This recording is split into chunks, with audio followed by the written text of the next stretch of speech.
The can of monster that saves lives. Okay, my name is Isaac, I'm 22, and I'm going to tell you the only story in my life that's super weird but almost killed me. At least I thought so at the time. The more I think about it, the more I realize it was obvious at the time, but I still hadn't realized anything. It was 3.5 years ago, I think, and I was living in a shared apartment at the time with a guy older than me. He was a police officer, his name was Francois, and it was great that way. It suited both of us, and at least there was a bit of life in the apartment. I had decided to move out, but it really wasn't going to happen right away. One night, I had the worst insomnia of my life. Remember this detail, it's super important. I didn't go to bed, I ended up not sleeping, and bam, it was 9 a.m. I used to have insomnia regularly, not sleeping and all that, but this time, I don't know, it was a strange feeling. At the time, I was sleeping on the sofa bed, and my roommate was in the bedroom. I don't know, I felt this weird thing that twists your stomach. Anyway, I went to buy a can of Monster Energy TMTC. Insomnia, I needed energy. It was 10:30 a.m. I work from home, so everything's fine, I have time. I came home and my roommate was supposed to have already left, but it was dark in the bedroom and the shutters were closed.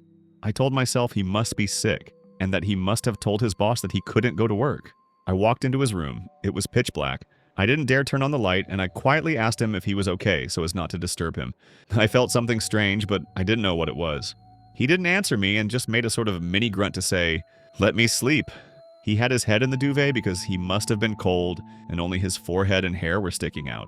I'll tell you again, but I was in the dark. I couldn't see him. The day went by, he lay in bed all day, so I thought he must really be sick. I took a 1.5 hour nap on the couch around 1:45 p.m. or 2 p.m., and when I found out what was wrong, I felt bad for taking that nap because I don't know what would have happened, but it could have been very serious. Since I'm an insomniac, I need very little sleep to survive, but I felt incredibly tired after the nap. I knew I wasn't going to last long, and that I was going to bed early. Well, I tried. Evening arrives, it's around 10:30 p.m. I'm starting to sink, and suddenly I hear the apartment door open, but with the keys, like someone inserting the keys into the apartment lock. I get up, go see who it is, and oh well, my roommate is coming home from several days with a friend of his. So sure, he's there in front of me, but I didn't remember he was on vacation. I thought he was working. And then I realized what was happening. I asked my roommate to leave before he comes in. I had locked the door from the outside and explained to him that someone has been in his bed since the beginning of the day. He's a police officer, but unfortunately it's forbidden for him to have his service weapon on him. He decides to go inside anyway and go check, and I'm still there during this time. Standing in front of the door, I called the police. I really didn't feel well. I was sweating terribly. I was exhausted. Everything was hard to do at that point. The police told me they'd arrive in 10 minutes and that we had to wait by the door. Obviously, I went inside to check if my roommate was okay. I got to the bedroom, and there I saw that my roommate had knocked out the guy who was sleeping with the can of Monster I'd bought. I didn't know the man in the bed at all, and neither did my roommate. He had a sunken face, absolutely enormous dark circles, a big mustache. In short, a really ugly guy to look at. Anyway, the police arrived, they took him away, and according to the police, he was wanted for petty theft and sexual assault, and he was under the influence of drugs when he was at my house. I shouldn't have used Tinder in the depths of rural Japan. My name is Sarah, I'm 28 years old, and I've been living for 4 years in a small town in Yamagata Prefecture, a beautiful prefecture in northern Japan known for its mountains. It's in the prefecture's name, its endless rice paddies, and its rustic and delicious food. This story took place a few months after my boyfriend and I split up, still in France. He was my first love, which lasted nearly 9 years. We broke up because the distance was driving us crazy. I couldn't see myself returning to France because I loved my job, the people in my town needed me, and I felt fulfilled. He had found a job in France that he was passionate about. He didn't speak Japanese and didn't have any friends here. We probably couldn't ask the other person to sacrifice their happiness to live together, but we still loved each other very much. So our separation was very hard for me. I mourned the end of our relationship for a long time. I no longer felt like going to the gym, even though I'd gone 6 times a week before our separation. I only ate junk food and started drinking 1 glass of wine every day, then 2, then 3. In short, I completely let myself go. My friends advised me to meet new guys to take my mind off things and regain the desire to take care of myself and my body. It wasn't a bad idea. It could help me break my routine and encourage me to get out of the house. The problem? I live in the Japanese countryside. Yamagata Prefecture is one of the prefectures with the fastest aging population in Japan. I have a lot of friends in their 40s and 50s, but very few friends my own age. Finding a potential partner under 40 who I liked and who I liked was nearly impossible. My friends recommended I use a dating app. Of course, there were very few registered profiles in the area, so we expanded our search to the surrounding departments. After an evening of swapping, I received a great like from Shohei, a very charming guy with a beautiful smile. He's 2 years younger than me, but I started a conversation anyway. He has a pretty good sense of humor, he doesn't seem stupid, and he responds to my messages fairly quickly. He had just graduated from Sendai University and had returned home to work in a real estate agency less than a year ago. I had a good feeling. The only downside, he lived in a small town in Akita Prefecture, more than 3.5 hours by train from my home. We continued to chat for 2 weeks without ever meeting. After that, we didn't communicate for almost a week. I told myself that he had moved on and that it didn't matter. I stopped using the app because all my exchanges were fruitless. After a week, I received a message on the app. It was him, telling me that his real estate agency had given him a negotiation mission in my city and that he could meet me the next evening. I was surprised to learn that he had businesses in my tiny town, but oh well. I agreed to see him, having nothing better to do. We arranged to meet at the station, to go have a drink at a nearby izakaya. When evening comes, I arrive at the station and wait for him because he's a little late. I see him coming from afar. I'm relieved. He really looks like his photos. He was a very handsome boy, the kind who can have any girl whenever he wants.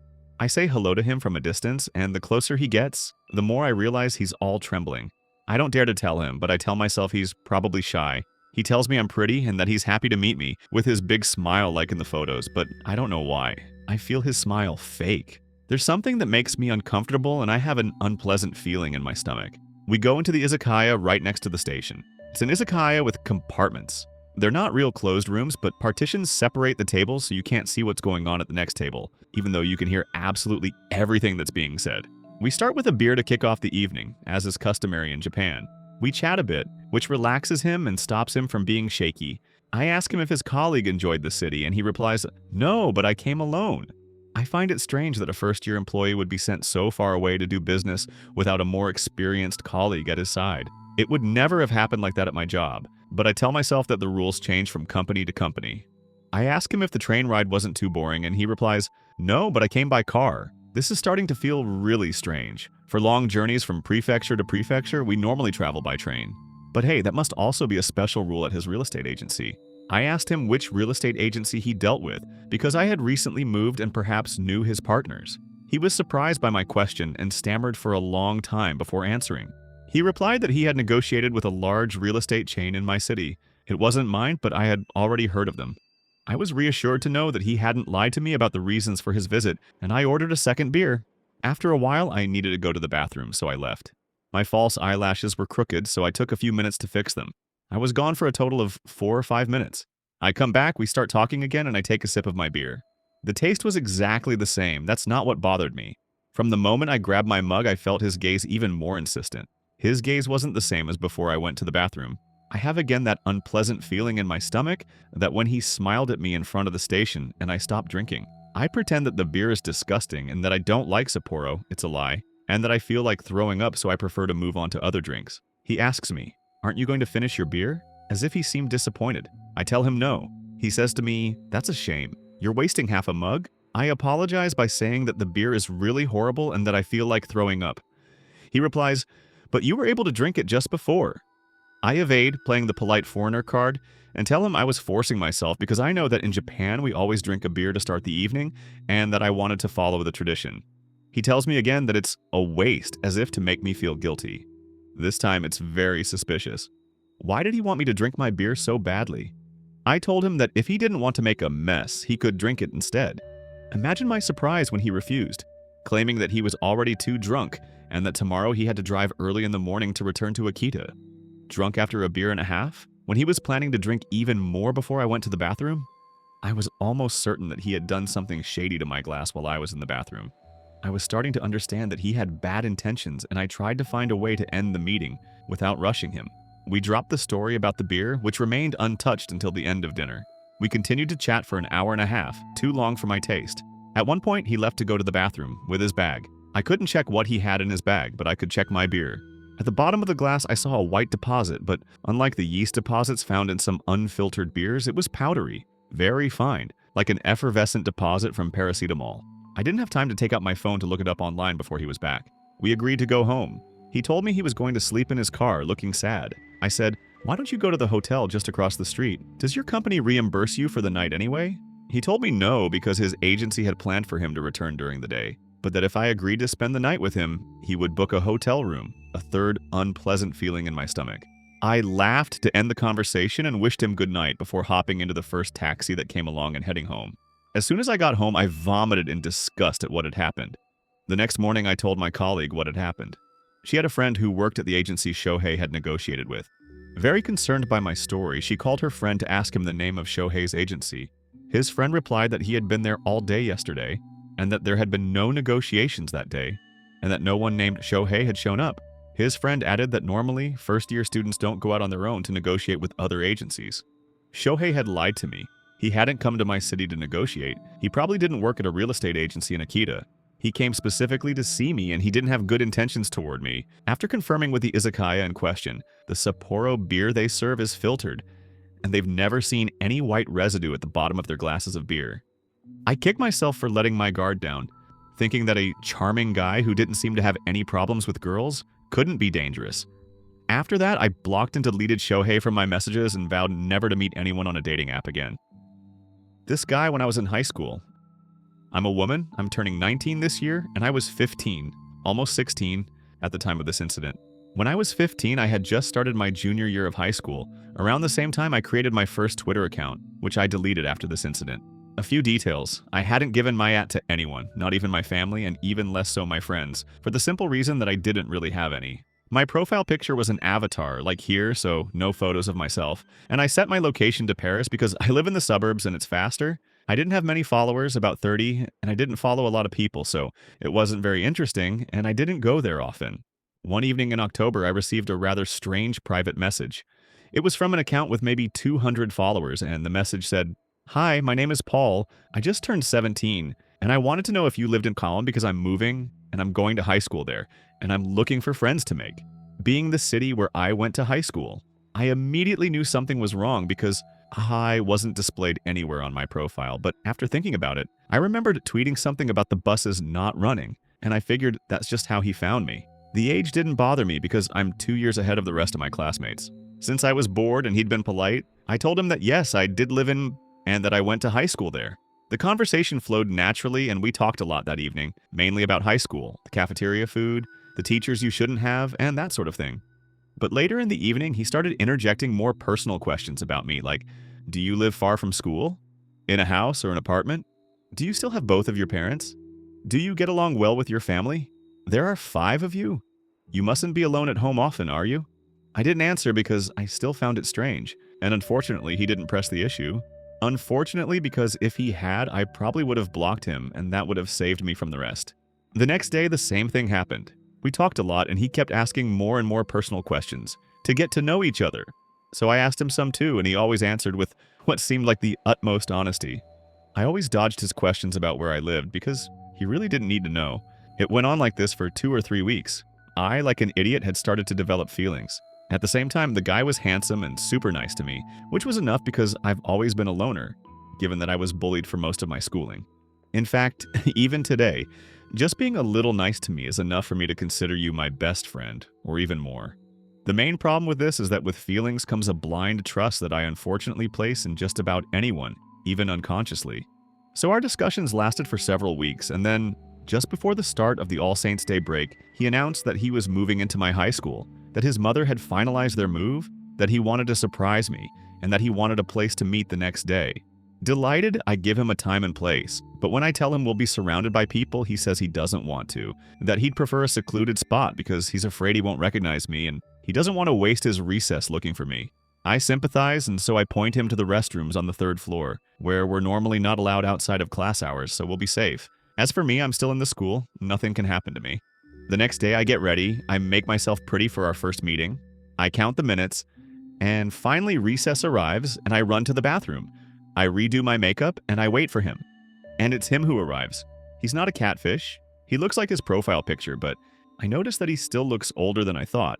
I give him 20 years old rather than 17.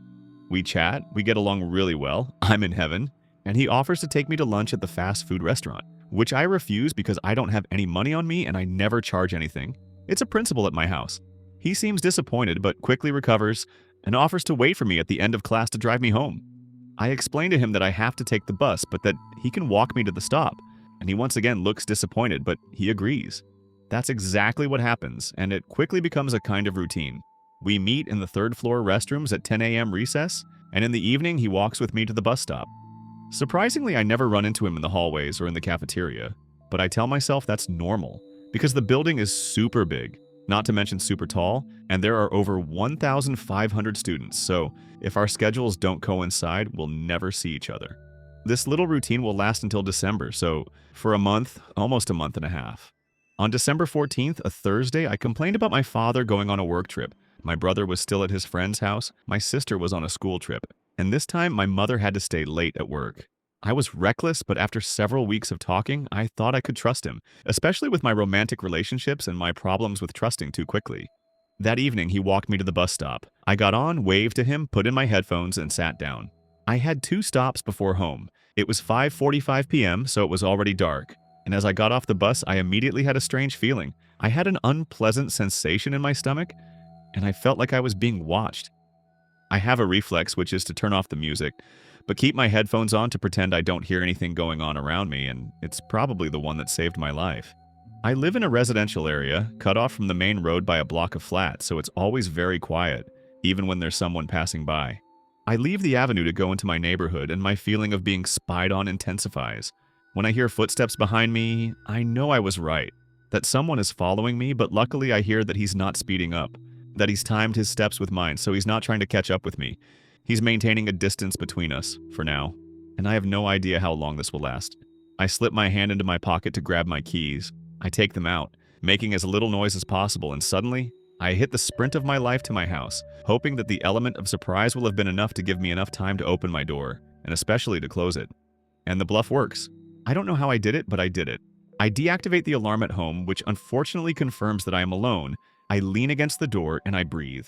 My front door is glass, which means that if I stand up, I can see what is happening outside, but also that if someone outside wants to see what is happening inside, they can.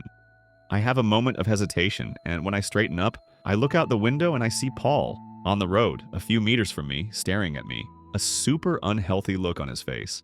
He followed me home, probably by car, and he clearly doesn't have good intentions. I can't bluff and say I'm not alone because he knows it's not true, and I still wonder why I didn't just call the police. Fear literally paralyzes me. I can't move.